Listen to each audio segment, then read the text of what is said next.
ఈరోజు మన encounter news నేను మీ కే విజయ భాస్కర్. జగన్మోహన్ రెడ్డి గారు ఏమేం చేస్తామనే విషయాన్ని మాట్లాడి అచ్చెన్నాయుడిని గుర్తు తెచ్చుకుంటా ఉన్నా, అట్లాగే గౌరవ డిప్యూటీ స్పీకర్ గారిని గుర్తు తెచ్చుకుంటా ఉన్నా. ఆయన వచ్చి నమస్తే పెడితే చూసి ఆనందపడాలనుకున్నాడు. అధ్యక్ష అని పిలిస్తే సంతోషపడతా అంటే అచ్చెన్నాయుడు గారు పాపం అది ఇంకా నాకు గుర్తుకొస్తూ ఉంది. ఇటువంటి దురుద్దేశాలతో దుర్మార్గమైన ఆలోచనలతో మీరు ఉంటారు కాబట్టి చాలా ఇబ్బంది. అనేక అంశాలు మాట్లాడుకోవచ్చు. మీరు ప్రతిపక్షం లేకుండా అసెంబ్లీ నడిపించడం అంటే శాసనసభ నాయకునికి అది అవమానమని, అతనికి నిజంగానే శాసనసభని సమీకృతంగా నడిపించడానికి అతనికి ఉన్న శక్తి సామర్థ్యం లేవని ప్రజలు భావిస్తారు. కాబట్టి మరొక్కసారి కూర్చొని జగన్మోహన్ రెడ్డి గారికి ప్రధాన ప్రతిపక్ష హోదా ఇచ్చి మాట్లాడించడానికి మీరు తయారుగామని కోరుతా ఉన్నాం. లేకుంటే మేము మాట్లాడుకోవడం కోసం, మేము నిలబడడం కోసం, మేము పోరాడడం కోసం అశేష ప్రజానీకం తరఫున ఈ సమాజం ఆంధ్రప్రదేశ్ రాష్ట్రం ఉందని తెలియజేసుకుంటూ ఇట్లా లేదు. కాబట్టి మరొక్కసారి ఒక 7 days బ్యాక్ చంద్రబాబు నాయుడు చెప్పిన విషయాన్ని మళ్ళీ గుర్తు చేస్తాను. మీరు చెప్పారు బాబు గారు, ప్రజాస్వామ్యం అంటే పగ కాదు, ప్రతీకారం కాదు, లేకుంటే ఇంకోటి కాదు, శాంతి సౌఖ్యం సౌభాగ్యం పెద్ద పెద్ద మాటలు మాట్లాడారు. ఇవన్నిటిని అమలు చేయమని శాసనసభ నాయకుడిగా శాసనసభను పూర్తి స్థాయిలో ప్రతిపక్ష నాయకుడిని గుర్తించి కూర్చోబెట్టుకొని ప్రజల సమస్యలను చర్చించండి. ప్రతిపక్షం నుంచి సలహాలు సూచనలు పొందండి. మంచి నిర్ణయాలతో ఈ రాష్ట్రం యొక్క భవిష్యత్తును కాపాడండి. దావోస్కి పోతే పెట్టుబడుల కోసం కాదు, ప్రచారానికి పోతాం, లేక ప్రమోషన్ కోసం పోతాం అనే విషయాన్ని మాకు గుర్తుంది. మీరు ఏం చెప్పారు, పోయే ముందు ఏం చెప్పారు, వచ్చిన తర్వాత ఏం చెప్పారో గుర్తుంది. ప్రభుత్వాలంటే ప్రచారం కోసం కాదు, ప్రజల కోసం విషయాన్ని గుర్తుపెట్టుకోమని నేను కోరుతా ఉన్నాను. బాధాకరం విషయం ఏంటంటే ప్రతిపక్ష హోదా ఇవ్వాలని జగన్మోహన్ రెడ్డి గారు చాలా రోజుల నుంచి కూడా కోరుతున్నారు. ఎక్కడ కూడా ఈ కూటమి ప్రభుత్వం చౌకేసుకునే పరిస్థితిలో లేదు. అయితే ఇంతవరకు కూడా ఎక్కడ కూడా డిప్యూటీ స్పీకర్ కానీ ఎక్కడ కూడా దాన్ని పట్టించుకొని కోర్టుకి ఇంతవరకు కూడా ఎక్కడ కూడా వాళ్ళ రిపోర్ట్ ఇవ్వాలి పరిస్థితి మనం చూస్తున్నాం. ఇటువంటి పరిస్థితి చాలా బాధాకరం. ఎందుకంటే ఒక్కసారి ప్రతిపక్ష హోదా మనకొస్తే మనకు కూడా ప్రజల సమస్య పైన పోరాటం చేసే ఒక ఎలిజిబిలిటీ మనకు వస్తుంది. కాబట్టి మనకు కూడా అంత సమయం కేటాయిస్తారు. కాబట్టి ఈ రోజు చంద్రబాబు నాయుడు గారు అదేవిధంగా కూటమి ప్రభుత్వం అందరూ కూడా కలిసి ఎక్కడ కూడా మనకి ప్రతిపక్ష హోదా ఇవ్వకూడదు అని డిసైడ్ అయ్యి ఇటువంటి చర్యలకు పాల్పడినారు. నిజంగా ఇది మంచిది కాదు. కూటమి ప్రభుత్వంలో వాళ్ళు ఏకపక్ష ధోరణ చేసుకుంటున్నారు. అంటే అసెంబ్లీలో ఏది పడితే వాళ్ళు మాట్లాడడం, ఏ సబ్జెక్ట్ వైపు కూడా వాళ్ళు మాట్లాడడం, అదేవిధంగా గతంలో మన ప్రభుత్వాన్ని విమర్శలు చేయడం, ఇదే ఒక పనిగా పెట్టుకుని ఈరోజు మాట్లాడడం కరెక్ట్ కాదు.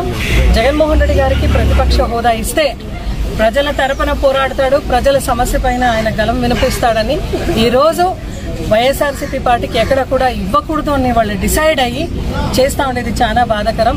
ఇటువంటిది ఎల్లకాలంలో కూడా కొనసాగదు. ఎందుకంటే ప్రజల అల్టిమేట్ ప్రజల్లో వ్యతిరేకత వస్తే ఎంత పెద్ద పార్టీ అయినా ఎంత కూటమి అయినా కూడా అది కిందకి దించే కార్యక్రమం ప్రజలే చేస్తారు. సో ఇప్పటికైనా కూటమి ప్రభుత్వం మీరు కన్ను తెరిచి వైఎస్ఆర్సీపీ పార్టీకు ప్రతిపక్ష హోదా ఇవ్వాలా అని వైఎస్ఆర్సీపీ పార్టీ తరఫున డిమాండ్ చేస్తూ, ఎందుకంటే మీరు ఏకపక్షంగా వ్యవహరిస్తున్నారు. చాలా సంక్షేమ పథకాలు ఇస్తానని చెప్పినారు, ఎక్కడ కూడా మీరు ఇవ్వడం లేదు. దాన్ని ఎక్కడ గెలవెత్తి మనం వినిపిస్తామనే భయంతో మీరు ఇవ్వడం లేదని యావత్ ఆంధ్రప్రదేశ్ రాష్ట్రం తెలిసిపోయింది. మీరు ఏది చేసినా, ఇవ్వకపోయినా, ఇచ్చినా, ఏది చేసినా కూడా మన పోరాటం బయట నుంచి వైఎస్ఆర్సీపీ పార్టీ శ్రేణులు, క్యాడర్లు, కార్యకర్తలు సంసిద్ధంగా ఉంటూ జగనన్న వెనక నడిచి మళ్ళీ జగన్మోహన్ రెడ్డి గారిని ముఖ్యమంత్రి చేసుకునే దాంట్లో ఎటువంటి సందేహం లేదు అని చెప్తూ, ఇంకొకసారి మీరు కూడా కూటమి ప్రభుత్వం కూడా ఏకపక్షల ధోరణి చేయకుండా ఖచ్చితంగా జగన్మోహన్ రెడ్డి గారికి ప్రతిపక్ష నేత హోదా ఇవ్వాలి. వైఎస్ఆర్సీపీ పార్టీ కూడా అసెంబ్లీలో ప్రతిపక్ష హోదా ఇవ్వాలని వైఎస్ఆర్సీపీ పార్టీ తరఫున డిమాండ్ చేస్తున్నాం. ఈరోజు బడ్జెట్ సమావేశాలకి మీడియా సాక్షిగా, మన ఆంధ్ర తెలంగాణ మీడియా సాక్షిగా, అందరూ సాక్షిగా మేము బడ్జెట్ సమావేశాలకి పోవడం జరిగింది. మేము గవర్నర్ గారిని, ఎందుకంటే రాజ్యాంగం ద్వారా ఆయన గవర్నర్ గారు అక్కడ ప్రసంగం చేసేకి వచ్చినారు. ఆయన ద్వారా ఎట్లో వీళ్ళు ఈ కూటమి ప్రభుత్వం మా నాయకుడు చెప్తున్నాడు, మనకి ప్రతిపక్ష హోదా ఇస్తేనే మనం ఏదైనా కానీ ప్రజల సమస్యలు మాట్లాడతామనే విధంగా ఆయన చెప్తూనే ఉన్నాడు. మీడియా సాక్షిగా అందరూ చెప్తున్నారు. మేము కానీ అసెంబ్లీ సాక్షిగా ఈరోజు గవర్నర్ గారిని రిక్వెస్ట్ చేసినాము, ఆయనకు వినిపించుకున్నాం, ప్లకార్డులు పట్టుకొని ఆయన అడిగినాము. అయినా దానికి రెస్పాన్స్ లేదు. అలాంటప్పుడు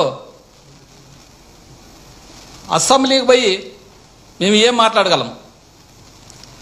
వాళ్ళు ఏదో మాట్లాడుతుంటే వారి ప్రసంగాలు వినరు తప్ప ఏదన్నా కానీ మాట్లాడే అవకాశం వస్తే కదా అక్కడ అసెంబ్లీలో మాట్లాడేది. మేము మాట్లాడాలని చాలా సమస్యలు ఉన్నాయి. ఈ అరాచక పాలనలో, ఈ దుర్మార్గమైన పరిపాలనలో ఈరోజు ఎంతోమంది గోడాడుతున్నారు. మాకి గ్రామాల్లో పోయి తెలుస్తుంది. అలివిగానే హామీలు ఇచ్చి ఆ హామీలు నెరవేర్చలేమని తెలుసు కానీ ఆ సీట్లో కుసనల విధంగా ఈ కూటమి ప్రభుత్వము, బీజేపీ అయితేనేమి, జనసేన అయితేనేమి, టీడీపీ అయితేనేమి, ఆ హామీలు ఇచ్చి ఈరోజు ప్రతిపక్ష హోదా ఇస్తే ఎక్కడ ఈ ప్రజల సమస్యలు మా అసెంబ్లీ సాక్షిగా రాష్ట్రానికి కాదు దేశానికే వినపడతాయని విధంగా ఈరోజు గొంతు నొక్కే విధంగా ఈరోజు ప్రతిపక్ష హోదా ఇస్తే మీకేం బాధ? మీకు దమ్ము ధైర్యం ఉంటే ప్రతిపక్ష హోదా ఇచ్చి చూడండి. కొంతమంది మేము అసెంబ్లీ నుంచి గడ్డకొస్తుంటే పారిపోయినారు అంటున్నారు. ఎక్కడ పారిపోతాం? దేశం విడిచిపెట్టి పారిపోతున్నామా, లేకుంటే ఈ రాష్ట్రం విడిచిపెట్టి పారిపోతున్నామా? ఉన్నాం కదా ఇక్కడే. మీకు అది లేదు. మాకు ప్రతిపక్ష హోదా ఇచ్చే ధైర్యం లేదు మీకు. వీళ్ళు ఎక్కడ సమస్యలో మా తప్పులని అసెంబ్లీ సాక్షిగా ఎక్కడ చెప్తారనే విధంగా ఈరోజు ప్రజలు గొంతు నొక్కే విధంగా మీరు పరిపాలన చేస్తున్నారు. ఎందుకంటే మీ కాళ్ళకు మొక్కని మీరే దేవుడు అనుకుంటే చాలదు. పక్కనోడు కాళ్ళకు మొక్కి దేవుడు అంటేనే దానికి అర్థం ఉంటుంది. అసెంబ్లీలో మీరే అంత, ప్రతిపక్షం మీరే, మిత్రపక్షం మీరే, మాట్లాడేది మీరే, చేసేది మీరే, జోకులు వేసుకునేది మీరే. దానికి అసెంబ్లీ అంటే ఏమి? ప్రజా సమస్యలు వినపడాలనేది విధంగానే అసెంబ్లీ అనేది. అసెంబ్లీ మీరు ఎందుకు పెట్టినట్లు? ఇంకా ఏమైనా బయటకు పెట్టుకోవచ్చు కదా. ప్రతిపక్షం అనేది ఒకటి ఉంది, ఒకే ఒక పార్టీ. ఇప్పుడు బీజేపీ అయితేనేమి, జనసేన అయితేనేమి, 3 పార్టీలు మీరు మిత్రపక్షంలో ఉన్నారు. ప్రతిపక్షం ఉండేది ఒక్క ఏకైక పార్టీ వైఎస్ఆర్ కాంగ్రెస్ పార్టీ. దానికి ఇచ్చి చూడండి మీరు. మా నాయకుడు దొమ్మేమో, మా దొమ్మేమో మేము నిరూపిస్తాం, అసెంబ్లీలో నిరూపిస్తాం. మా సమస్యలు దండుగున్నాయా ఇవ్వండి. మా కాన్స్టిట్యున్సీలోన రోడ్లు లేవు, నీళ్ళు లేవు, స్కూళ్ళు లేవు, ఏమి లేవు. అవన్నీ చాలా ఉన్నాయి సమస్యలు చెప్పుకునేకి. మాకు ఇవ్వండి.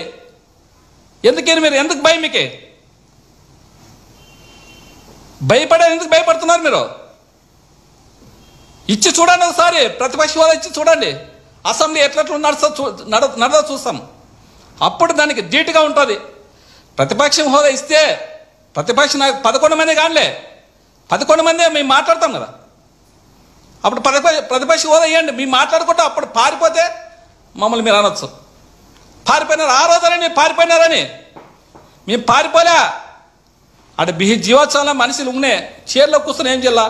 మీ వెకిలి నవ్వులు, మీ వెకిలి శాస్త్రాలు చూసాక అసెంబ్లీలో ఉండేది